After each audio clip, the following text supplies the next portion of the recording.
Hi guys, welcome to Richard Cabile YouTube channel. In today's video, ituturo ko sa inyo guys kung paano ba mag-update ng GCASH application na ang problema isn't compatible to your device. So okay guys, sundan nyo lang ako guys. So ang gamit ko nga palang mobile phone is Redmi.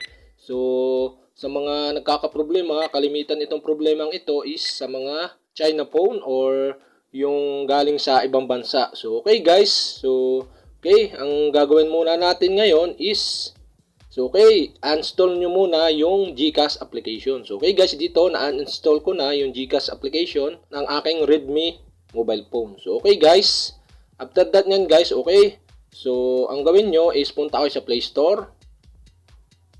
Then titingnan natin kung may update ba siya sa playstore. So okay, search nyo lang yung GCash.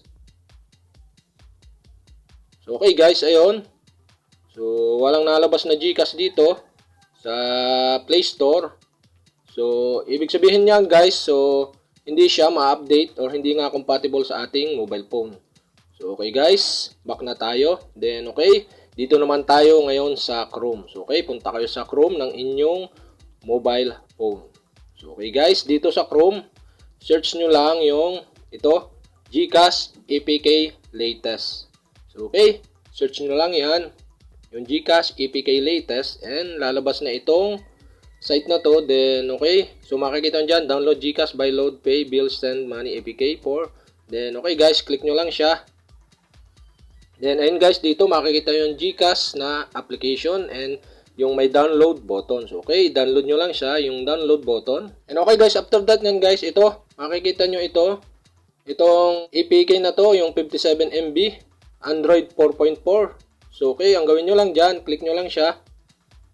Pagka-tap nyo nyan, so may lalabas dito sa baba na this device of this file can harm your device. So okay, click nyo lang yung okay button. Then para mag-download siya sa inyong mobile phone. So okay, tingnan natin yung details kung madadownload na ba. So okay, ito.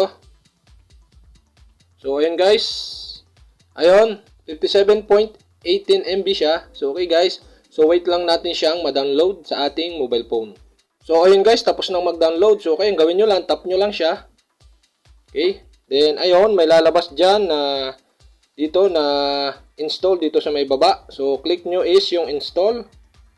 Then okay, click nyo lang siya. Then ayun guys, installing na yung inyong GCash application sa inyong mobile phone. So okay, wait lang natin. So ayun guys, install successfully. So ayun guys, okay. Okay guys, na-install na natin. So okay, back tayo. Then puntahan natin yung GCash app na sa ating home screen. So okay guys. So ayun, click nyo yung GCash. And ito na guys. So okay.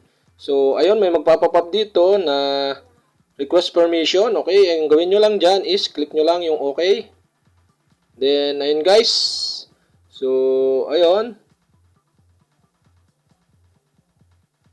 So denied nyo lang siya. Then okay. So ayun, pwede na tayo mag-login sa ating GCash account. So okay, successful na tayo na nakapag-download ng GCash application sa ating mobile phone na ang problema isn't compatible sa ating device. So ayun, yun lang guys. And sa may mga katanungan dyan, mag-comment lang kayo below. Then kapag nagustuhan nyo itong video na to, i-like nyo na rin, then share nyo na rin sa iba. Then kapag hindi ko pa kayo subscriber, mag-subscribe lang kayo sa aking YouTube channel. I-click nyo lang ang subscribe button at ang bell para ma-notify kayo kapag may mga bago akong video. So yun lang guys, and salamat sa panonood.